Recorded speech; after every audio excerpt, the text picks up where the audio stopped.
بسم اللہ الرحمن الرحیم۔ ہم عقائد کے بارے میں بیان کر رہے تھے۔ آج ہم عالم برزخ کے متعلق بیان کریں گے کہ عالم برزخ کیا ہے اور اس کے متعلق اسلامی عقائد کیا ہے۔ لیکن دنیا و آخرت کے درمیان ایک عالم ہے جس کو عالم برزخ کہا جاتا ہے۔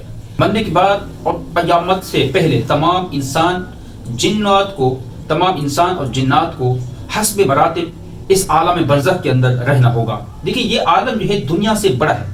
اسی طرح دنیا کے ساتھ برزخ کو وہی نسبت ہے جو ماں کے پیٹ کے ساتھ دنیا کو۔ اسی طرح برزخ کی جو زندگی ہے وہ یہ ہے کہ کسی کو آرام ہے، کسی کو تکلیف ہے۔ حضور نبی اکرم صلی اللہ تعالی علیہ وآلہ وسلم ارشاد فرماتے ہیں کہ جو قبر ہے یہ جنت کے باغوں میں سے ایک باغ ہے یا جہنم کے گڑھوں میں سے ایک گڑھ ہے۔ تو پتہ چلا کہ جو قبر کی زندگی ہے، جو عالم برزخ ہے، اس کے اندر جو ہے کوئی تکلیف کے اندر ہے اور کوئی جو ہے آرام اور سکون کے اندر ہے۔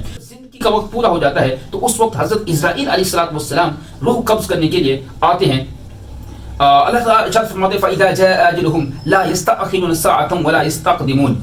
اور ایک جگہ پہ فرمایا وَلَن يُؤَخِّرَ اللَّهُ نَفْسًا إِذَا جَاءَ أَجَلُهَا وَاللَّهُ خَبِيرٌ بِمَا تَعْمَلُونَ۔ تو جب کسی کی زندگی جتنا مقرر ہے وہ مقرر وقت جب آ جاتا ہے تو حضرت اسرائیل علیہ السلام روح قبض کرنے کے لیے آ جاتے ہیں۔ اسی طرح جب روح قبض کی جاتی ہے اس کے متعلق بھی اللہ نے بیان فرمایا قُلْ يَتَوَفَّاكُمْ مَلَكُ الْمَوْتِ الَّذِي وُكِّلَ بِكُمْ ثُمَّ إِلَىٰ رَبِّكُمْ تُرْجَعُونَ۔ تو جب بندے کی روح قبض کرنے کے لیے فرشتے آتے ہیں تو اس شخص کے دائیں طرف اور بائیں طرف جہاں تک نگاہ جاتی ہے فرشتے اس کو دکھائی دیتے ہیں۔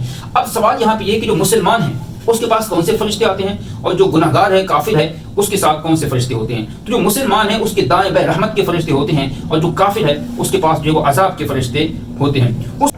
اسی طرح مرنے کے بعد بھی روح کا جو تعلق ہے وہ بدن کے ساتھ باقی رہتا ہے۔ مرنے کے بعد بھی روح کا تعلق بدن سے باقی رہتا ہے، اگرچہ روح بدن سے جدا ہو گئی ہو، لیکن اس کا تعلق جو ہے اس کے ساتھ باقی رہتا ہے۔ مگر بدن پر جو بھی گزرے گی روح ضرور اس سے آگاہ ہوگی اور متاثر ہوگی، جس طرح دنیا کی زندگی کے اندر ہوتا ہے کہ جو جسم پر گزرتی ہے روح اس کو فیل کرتا ہے، اس کو محسوس کرتا ہے، بلکہ آخرت کے اندر یعنی کہ عالم برزخ کے اندر اس سے بھی زیادہ جو ہے وہ اس کو محسوس کرے گا۔ مثال کے طور پر دنیا میں ٹھنڈا پانی، سرد ہوا، نرم فرش، لذیذ کھانا، سب باتیں جسم پر وارد ہوتی ہیں مگر راحت و لذت روح کو پہنچتی ہے۔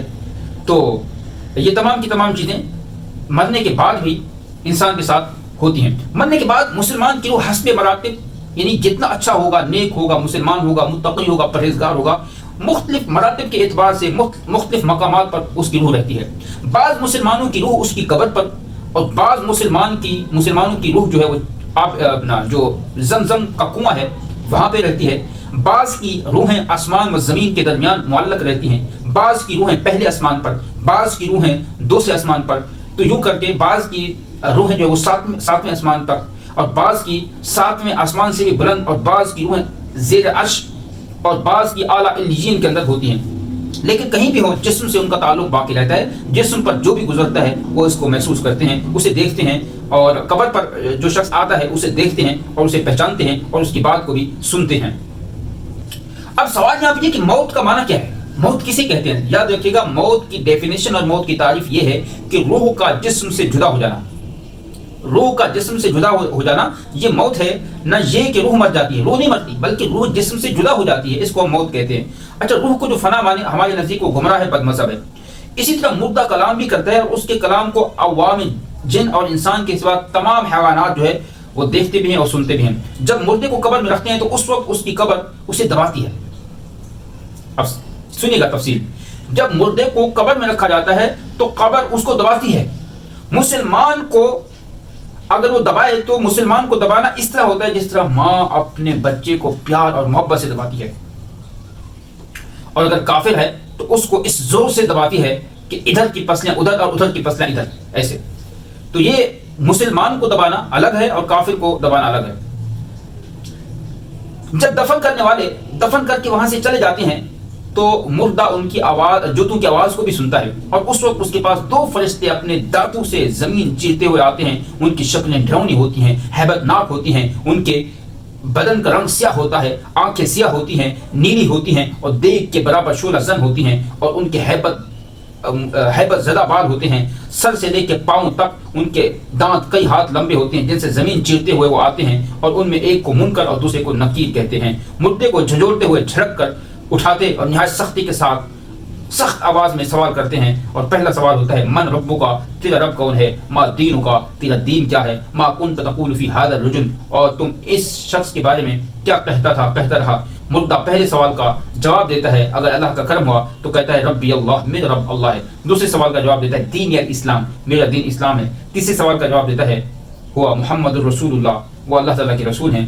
وہ کہے گا تجھے سوال یہ کس نے بتایا؟